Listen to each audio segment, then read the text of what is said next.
Well, thank you guys for showing up today. And, I joined Women on a Roll back in the late 80s, early 90s. So it's such a thrill to be here on Andrea's Women on the Net platform with my book. I've been on a personal growth and recovery journey for 30 years, but it wasn't until about 5 years ago that I realized that my most difficult struggles were actually a result of a form of childhood PTSD. And as a result of having so many epiphanies and just so much healing and transformation, I decided I've got to write a book about this because more people need to understand if they've ever struggled with food, drugs, alcohol, relationships, or other common issues related to complex trauma, that they may be related to what did or should have happened but didn't when they were growing up. So so I'm excited to do the book reading today. It's on my book. It's not about food, drugs, or alcohol. It's about healing complex, let me see if I can get it, PTSD. And so what I thought I'd do is, this book it's got 4 parts, and I thought I'd read a few excerpts of what happened to me growing up.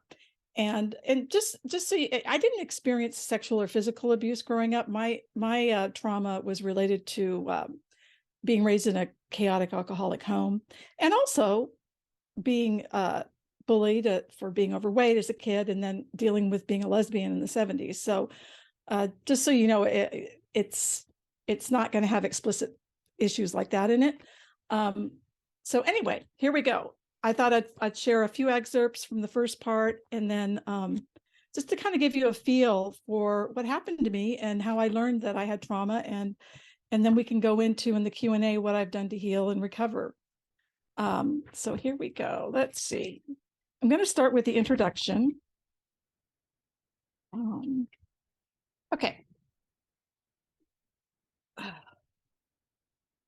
So the introduction is, I decided to write this book because I wish someone had written it for me 30 years ago. Discovering that the root cause of my struggle with food, weight, drugs, and alcohol was a condition known as complex PTSD, a more severe form of PTSD that developed due to my being raised in a chaotic alcoholic home, was a pivotal moment that changed everything. It changed how I viewed myself, how I viewed my past, how I viewed my future, and it even changed how I viewed humanity as a whole. Most importantly, it changed how I approached my recovery to where I was finally able to find the healing and wholeness I'd been searching for. Before learning in midlife that childhood trauma was the root cause of so many of my lifelong struggles, I've been on a 30-year journey of healing and recovery that started when I got sober when I was 27 years old. Even though I was in long-term recovery with alcohol, drugs, and food, and had maintained a healthy weight for 2 decades, and had what most people would consider a successful life, behind closed doors, I still struggled and wondered why I had so few close friends and struggled to find a fulfilling romantic relationship, why I still had difficulty with food, sleep, and caffeine, why I couldn't find the flow and passion I longed for in my career, and why, even though I'd overcome my struggle with addiction and severe obesity, I still had deep shame about them and felt the need to hide these and other parts of my past. Looking back, I realize now that my addictions weren't my problem. They were my best attempt at a solution. The solution I needed was to stop the pain of living day in and day out with the anxiety, fear, loneliness, and shame that came from trying to cope with a brain, body, and mind profoundly dysregulated by trauma. Discovering CPTSD, which is short for complex post-traumatic stress disorder, was behind so many of my struggles, was what sent me on a 5-year journey doing intense research, studying leading experts in the field, and experimenting with dozens of trauma-oriented therapies and practices to find the most effective methods for optimal healing. This book is a story of what I discovered on my healing and recovery journey, what I did to heal, and how healing my trauma profoundly changed every area of my life. It's also a how-to guide to support you to embark on your own trauma healing and recovery journey, so you too can heal the root cause of your struggles, let go of the shame over what happened and how you coped, and as a result, experience the healing connection fulfillment, and peace of mind you deserve.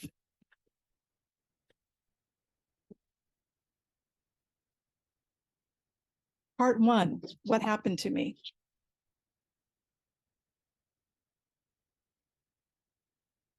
Chapter 1, I never knew it was trauma. 2017, age 57. What do you mean I have trauma? I thought, while reeling from the stark realization that for over 30 years I'd missed seeing that childhood trauma had been the root cause of my most difficult struggles. As I continued to listen to The Body Keeps the Score, Brain, Mind, and Body in the Healing of Trauma, it felt as if I'd stumbled upon a sort of holy grail that page after page revealed to me in hardcore science answers to why I'd struggled in so many ways for so long.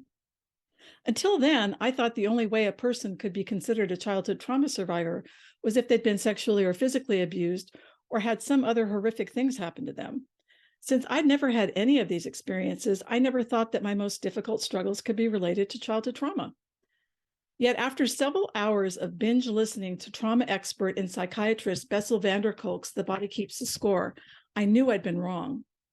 As I continued listening, I was riveted by what I was learning from the many peer-reviewed neuroscience research studies that proved how kids' brains were significantly changed by being exposed to toxic levels of adversity while growing up. When I came across an image of an fMRI brain scan revealing how the brains of traumatized children have entire areas that don't function properly due to ongoing adversity, there was no way I could deny it. According to van der Kolk, I didn't need to experience sexual or physical abuse to experience trauma as a child. Being raised by an anxious, depressed, shaming alcoholic mother and witnessing ongoing emotional and occasional physical abuse between my parents was more than enough toxic stress to traumatize my brain, body, and mind. At first, I was shocked. How could more than 30 years of personal growth, thousands of dollars, and countless hours spent trying to heal my struggles with anxiety, addiction, obesity, relationships, and self-esteem fail to reveal trauma as the possible cause?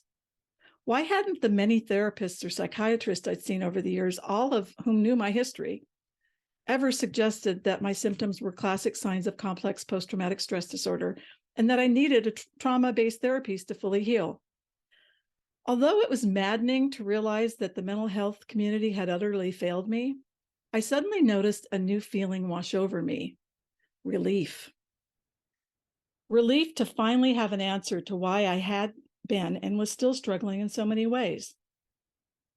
Constantly searching for over 3 decades to find ways to relieve my anxiety, addictions, and issues with self-esteem, weight, and relationships had been exhausting.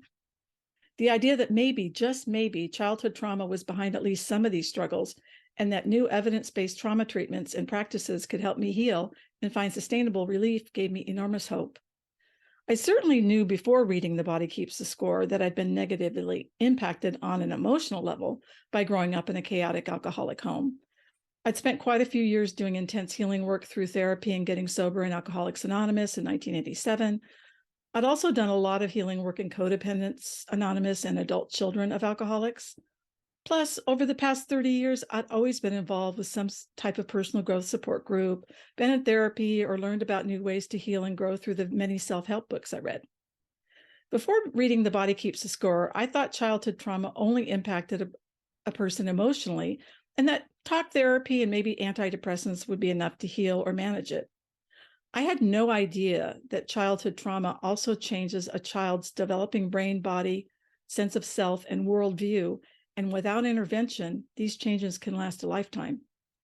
As I continued listening, more puzzle pieces of my life began to fall into place. When I learned that childhood trauma impacts parts of the brain responsible for emotional regulation, impulse control, and attention, I thought, oh my God, no wonder I was such a worrier, had difficulty in school, and struggled with binge eating, drinking, and smoking marijuana while lacking the ability to moderate or stop. As I got further into the book, I noticed feeling like my life was finally starting to make sense. On the one hand, it was calming and comforting. Yet on the other, I found myself having more and more questions that I felt an urgent need to get answers for. I wanted to understand how my childhood experiences had turned into a childhood form of PTSD. I also wanted to understand how this form of PTSD worked, and most importantly, what I needed to do to heal. To gain this understanding, this level of understanding, I knew I needed to revisit what happened to me growing up. But this time, I needed to do so through the lens of childhood trauma. Chapter 2, Trapped in the Family from Hell and Saved by Food. When I sensed trouble brewing at home, the first inkling I had there was trouble between my parents was when I was around 5 or 6. It started when I noticed my mom being angry with my dad more often. She gave him terrible looks. It was like she was seething at him. Over time, her grievances never got resolved, so they just kept building. Her biggest grievance was my dad's unwillingness to talk with her to resolve their conflicts. Dad's way of dealing with conflict with mom was to give her the silent treatment, be sarcastic, or just leave. All I knew was I hated it when they got this way with each other. As a little girl, I felt like I couldn't be okay unless my parents were okay. Since it seemed like they weren't okay more and more often, I felt sad, disappointed, and frustrated. I just wanted my parents to get along so we could be a happy family. Dad coped by eating. He gained and lost 20 to 40 pounds throughout my childhood. His idea of a big treat was to say, hey, kids, want to go to Baskin-Robbins for a banana split? Or, hey, let's go to Denny's for a short stack of pancakes. Of course, the answer was a big yes every time. Dad disappears for a month. When I was 6, I began hearing mom crying a lot behind her bedroom door. I felt really sad to know she was so upset, yet I was also confused about what had made her so sad. I came to find out that my dad had left. He left no note, no clues, no money, just radio silence. My mom was completely dependent on my dad financially and emotionally, making his sudden disappearance devastating for her. A few weeks after his disappearance, one of his co-workers from the restaurant he tended bar at called my mom to inform her he'd been having an affair with a waitress. The co-worker said it had been going on for a while and had taken off on a European vacation. Mom was devastated. She told my sister and me he was on a business trip. Luckily, we were too young to put together why Dad was really gone. Mom had her mother come out from Massachusetts to help. About a month later, Dad came back, and he blamed the affair and the trip on temporary insanity and asked Mom to take him back. I don't know if she believed him. What I do know is she took him back. My guess is she took him back because as a stay-at-home mom, she didn't feel financially capable of taking care of herself, much less 2 little girls. In the 60s, a woman was expected to be financially dependent on her husband. However, I think my mom was more than financially dependent on him. She was also emotionally dependent, especially for approval, which she rarely got.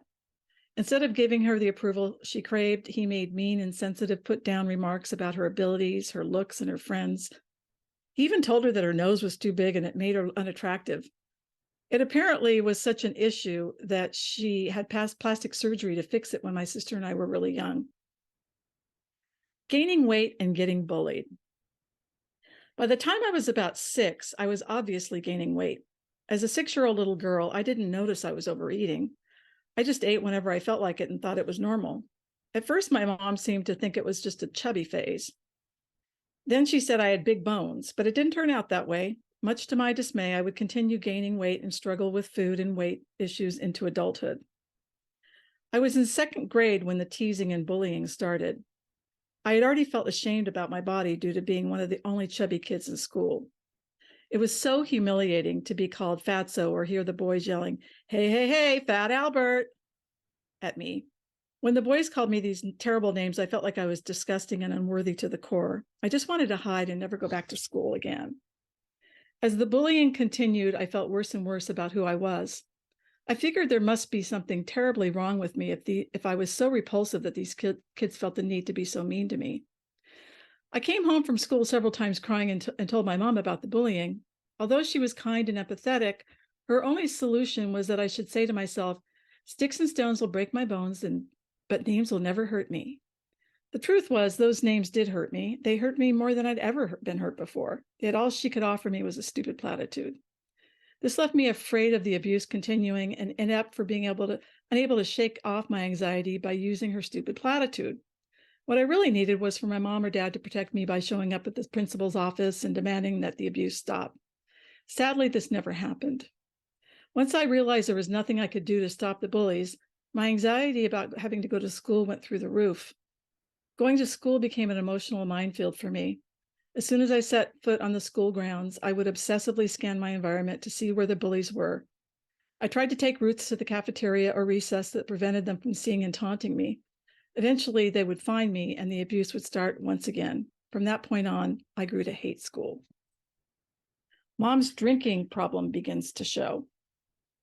Before my dad left for Europe with his mistress, I remember hearing my mom laughing a lot when talking with neighbors, friends, or her family on the phone.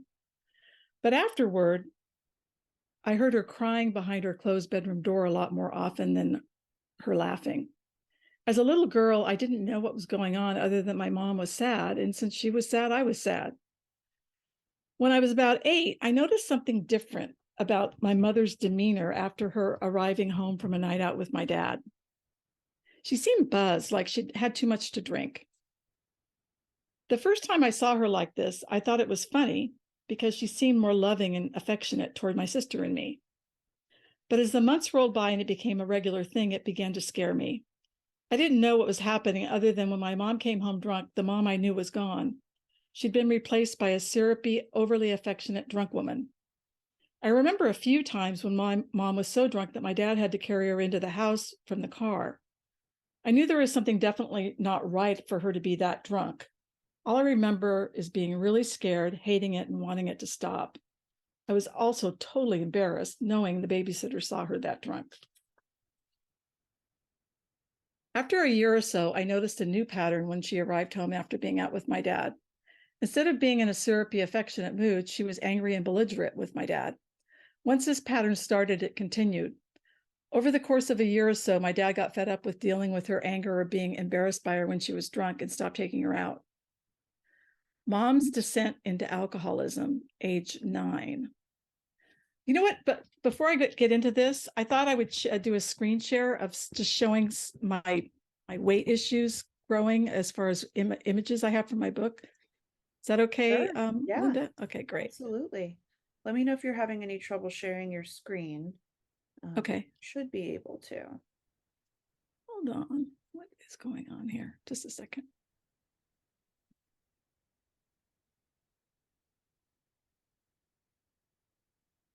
There it is. Okay, just a second. Mhm.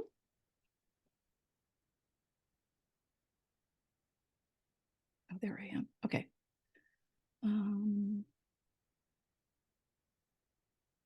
Okay.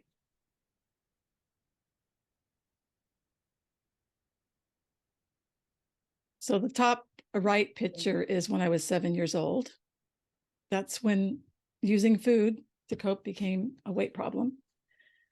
And I haven't gotten to my teen years, but I'll get to that in a bit. Okay. So, mom's descent into alcoholism, 1968, age 9. Mom's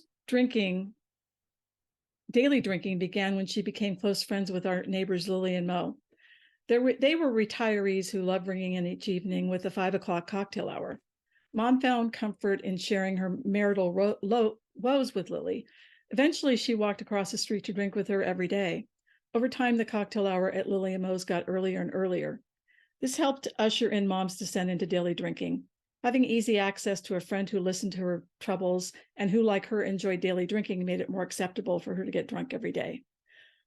Once this pattern started, I frequently arrived home from school to find her pretty buzzed. This was when I knew I could no longer invite my friends over after school, since there was no way I was going to take the chance of being embarrassed by my drunk mom. As Mom's drinking progressed, her attempts to hide it progressed too. Instead of drinking her Carlo Rossi rosé out of a wine glass, she poured it into a yellow coffee cup, thinking we wouldn't notice. It only took a second to smell it on her breath and see the red wine in her coffee cup to know what she was really drinking. She eventually began to hide her wine bottles. Sometimes I found them hidden in the back of my closet, the bottom of the clothes hamper, and in other weird places in the house and garage. Smelling alcohol on her breath, noticing her slurred speech, and seeing her stagger as she walked were all so sad, frightening, and overwhelming. All I knew was that it was horrible to witness my mother being slowly decimated by the disease of alcoholism. Normally, a child would seek out the comfort of their mother when feeling this distraught and overwhelmed, but I lost this option since my mom was the source of my distress. And given how stoic my dad was, I never even considered looking to him for help. All I had was my 9-year-old self to deal with my sadness, fear, anger, and overwhelm. Coping with mom's drinking. My sister and I handled our distress about my mom much differently. She let her anger out by telling my mom how much she hated seeing her drunk. On the other hand, I stayed in my room alone, door closed, sitting in my beanbag chair, watching TV with a box of Captain Crunch cereal, eating handful after handful straight out of the box. If my mom caught me eating Captain Crunch in my room, she'd immediately confiscate it because we were only allowed to eat it with milk for breakfast. It was then I knew I needed to figure out a way to ensure I wouldn't be interrupted while I eked out a few glorious moments of sweetness in my otherwise hellish home. That's when I learned that if I sat on the floor against my bunk bed with the cereal box positioned to my right, I could slide it right under the bed and out of sight in a split second if my mom entered the room. The good news is it worked like a charm. The bad news is that I began gaining weight faster than ever. Although I hated gaining weight and feeling so much shame about my body, food was the only thing that got me through. Knowing that I could access a taste bud rush and a sugar high on demand gave me the strength to face the dark cloud continually hanging over my family. Mom's late night drunken tirades begin. As time went by, mom's drinking got worse. Once she was drunk, she proceeded to unload all of her anger and resentment toward my dad by yelling and screaming at him about how horrible he was for having the affair and not being willing to talk out their problems. It got to the point many nights where my sister and I couldn't sleep due to our mom screaming at our dad until 3 or 4 in the morning. Even when mom wasn't drunk and we pulled it together to go somewhere as a family, it seemed to always be colored by a dark cloud of conflict. I remember sitting beside my sister so many times in the back seat of our 1965 white Chevy Impala, with dad driving and mom sitting in the passenger seat. Either mom was pissed at dad or my sister was pissed at mom about her drinking. My dad always stayed silent, like he was in another world as he drove. I kept to myself while feeling deeply sad, angry, and disappointed that once again, my crazy family had ruined what was supposed to have been a fun family outing. My food and weight problems escalate. Food filled the sad, empty space in my heart as I witnessed my mother sink deeper into her alcoholism. It also quelled the anxiety of having to deal with the chronic tension at home and the bullies at school. By the time I was 10, I was a good 20 pounds overweight. At this point, mom's concern about my weight grew more serious. That's when she began putting me on a series of diets. One of the first weight loss programs she enrolled me in was Weight Watchers. When I walked in my first meeting and realized I was the only child in the room, a wave of shame rippled through my body. I couldn't help but think, there must be something seriously wrong with me to be the only kid here. On the way home from Weight Watchers, we stopped at the grocery store to stock up on food that was allowed on my new diet. We purchased the only 3 frozen diet dinners that existed in the 70s, Weight Watchers Salisbury steak, halibut, and cod. The only one I liked was a Salisbury steak. I hated fish, but choked it down anyway because I was desperate to lose weight. We also picked what would become my diet staples for many years to come: light cottage cheese, eggs, canned pineapple and juice, tuna fish and water, fruit, lean meats, veggies, and Fresca, the only diet soda available. Eating these types of foods and sticking to my diet meant I was being good. Eating the forbidden fattening foods meant I was being bad. Over my many years of dieting, it seemed like I just couldn't help but be bad when it came to the food I ended up eating. After so many years of feeling bad about myself for my food choices and bad about gaining so much weight, it became hard not to believe that I was bad. The guilt, shame, binge, weight gain cycle. Mom tried hiding food from me, yet I always seemed to find it. It seemed like within a couple of days going after grocery shopping, all the sweets and carbs would be gone. Not having access to sweets and carbs on demand made my cravings go through the roof.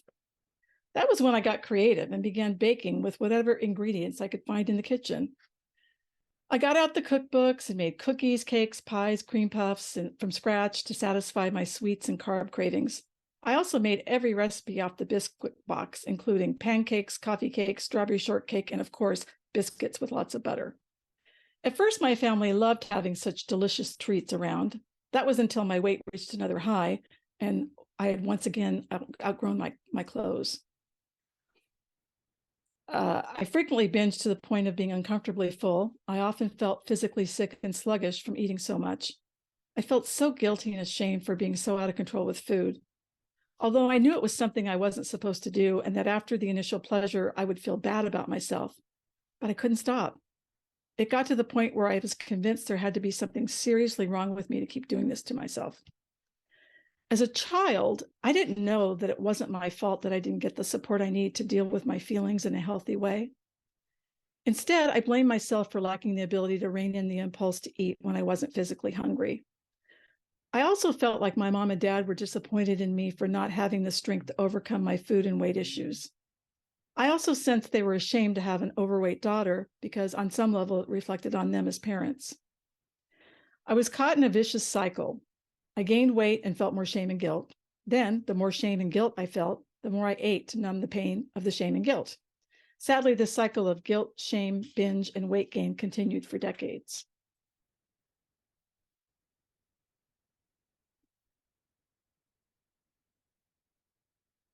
So the picture on the screen is I'm 14 years old. That's the first year of high school on the left.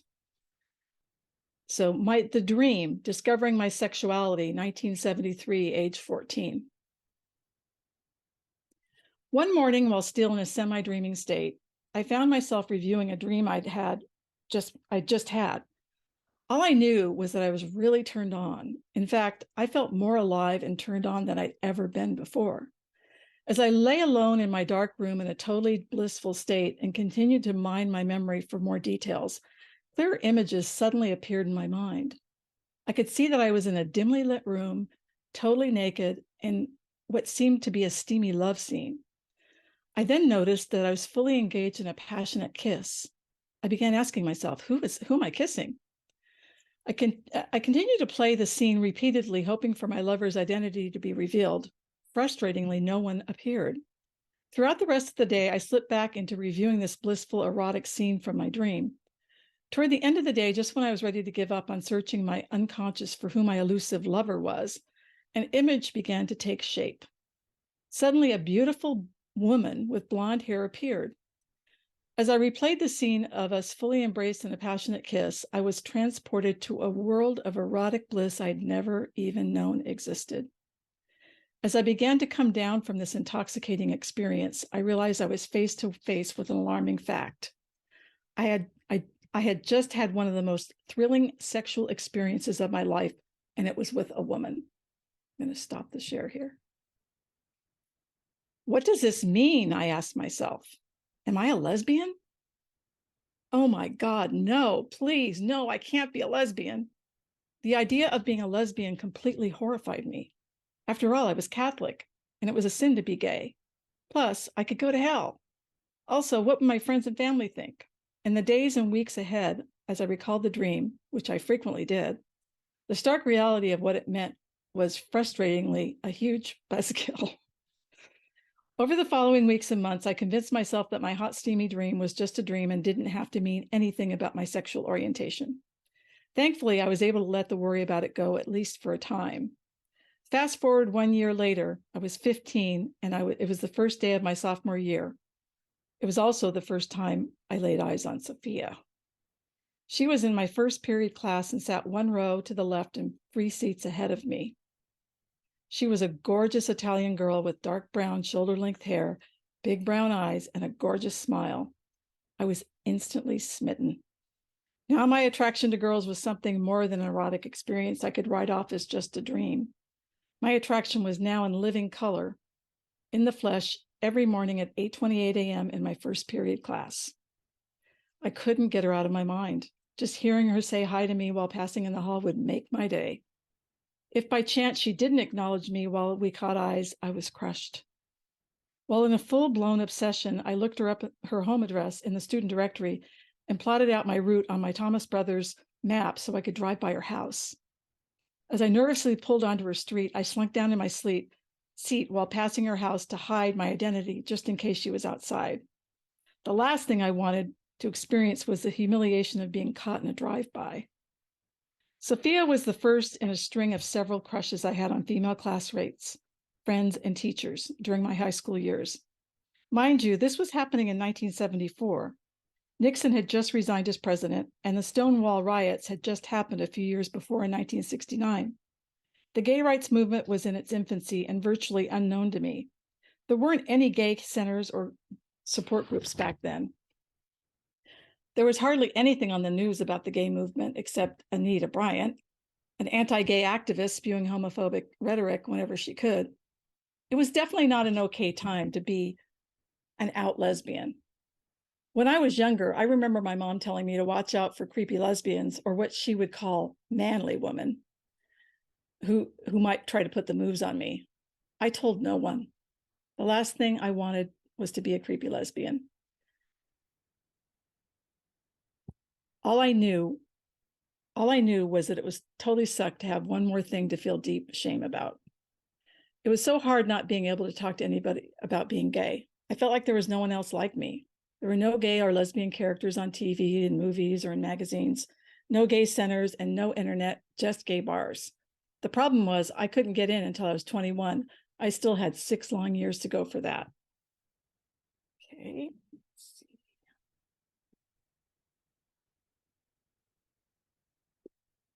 Chapter 3, Falling in Love with Alcohol and Marijuana. 1975, age 16. Initiation. As soon as we walked into the door of the party, the scent of marijuana coupled with the sound of super loud music hit me. As I looked around the dimly lit room, all I saw was a sea of teenagers. What really surprised me was that practically all of them were holding beers. While taking another glance across the room, I noticed a joint being passed among the partygoers as well. I thought, wow, Natalie must have some really cool parents. But after taking in the sights of this party for a few more minutes, I realized that I hadn't seen one parent since we'd arrived.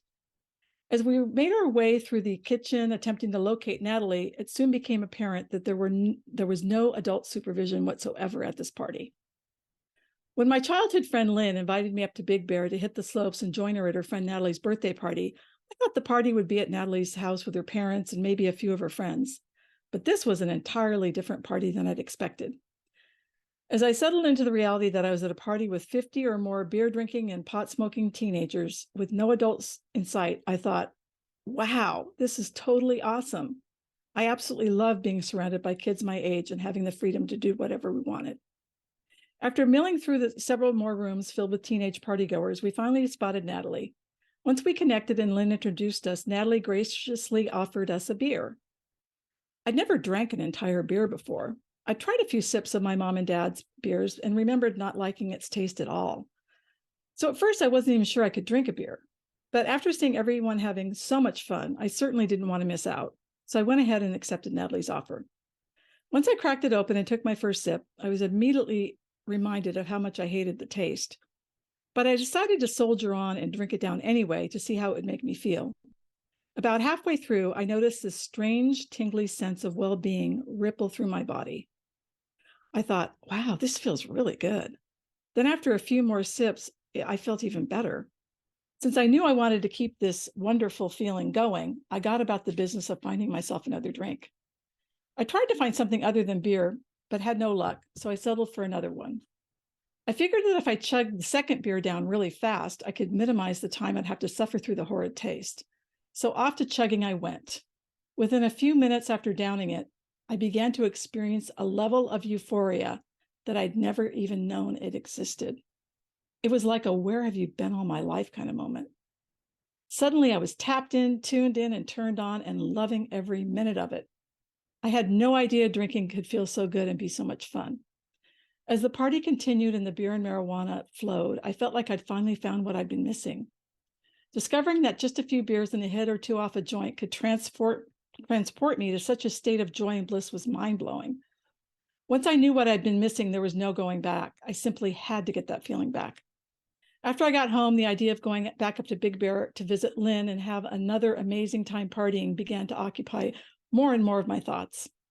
I turned those thoughts into reality by finding a way to get up there as often as possible as I possibly could.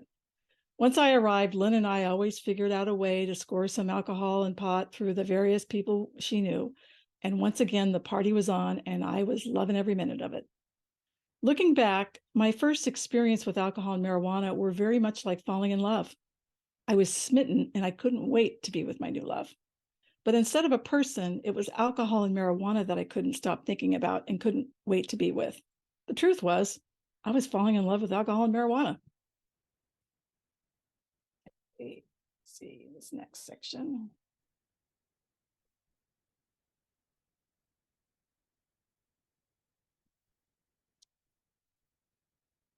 I'm going to do the screen share again because basically I'm skipping ahead because I partied and got really crazy for 10 years. Had a good time for a couple, but not a good time for many. But I wanted to show you the difference of what I look like. So this picture at 16, I had lost about 80 pounds during a medically supervised weight loss program. So here I was, like kind of like a somewhat normal weight. But once I started drinking, by the time I was 27, this is what I look like. So that was with my mom too. So getting sober, this is chapter 4, getting sober, my ticket out of hell and into healing and recovery. What began as a teenage girl wanting to have fun and party with her friends turned into a decade battling a serious, life-threatening drug and alcohol addiction.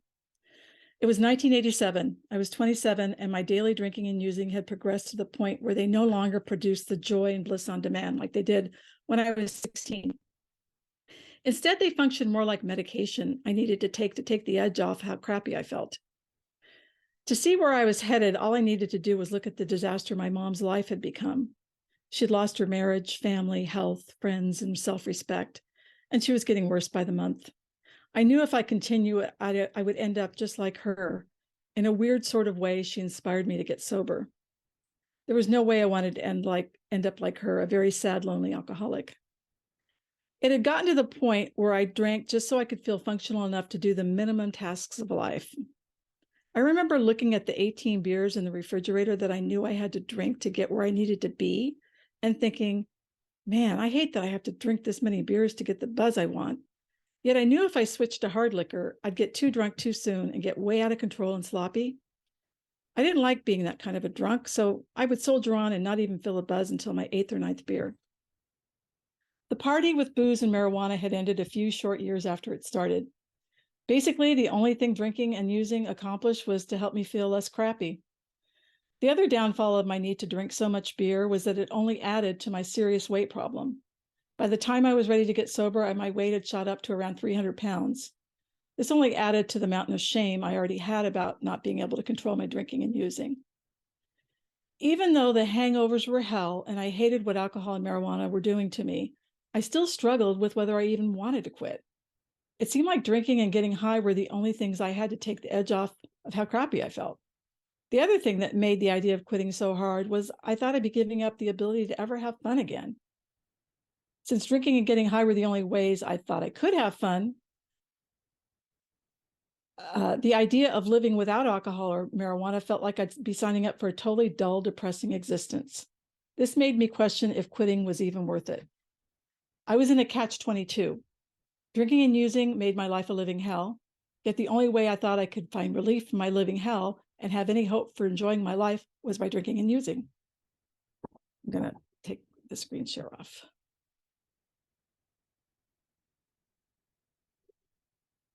Hitting bottom. I was strangely proud of the fact that I wasn't in denial about being an alcoholic. My denial was believing my life was manageable. My philosophy about my alcoholism was rather cavalier. I simply told myself I'd ride it as long as I could. My bottom finally found me while in the midst of a horrific 2-day hangover. I was sick as a dog and flat out hated myself for not being able to quit and for the hell I kept putting myself through with alcohol. After 10 years of daily drinking, smoking, using, binge eating, and weighing over 300 pounds, I'd finally ridden it as long as I could. I'd had enough. I was sick of feeling like crap all the time, hating myself, hating my life, and knowing all along I was killing myself. There's a passage from the big book of Alcoholics Anonymous that describes what it's like when an alcoholic is nearing or getting close to hitting their bottom. And they say that they'll often experience what is known as pitiful and incomprehensible demoralization. Yep, that would describe me that weekend. Thank God I'd hit bottom. I couldn't do it anymore. I was ready to do anything to stop the nightmare of my life. I was ready to get sober. So then that completes my reading the book part. I do talk about my recovery, how I got sober and how I lost my weight and got into a lot of different forms of recovery with codependency, food, alcohol, drugs.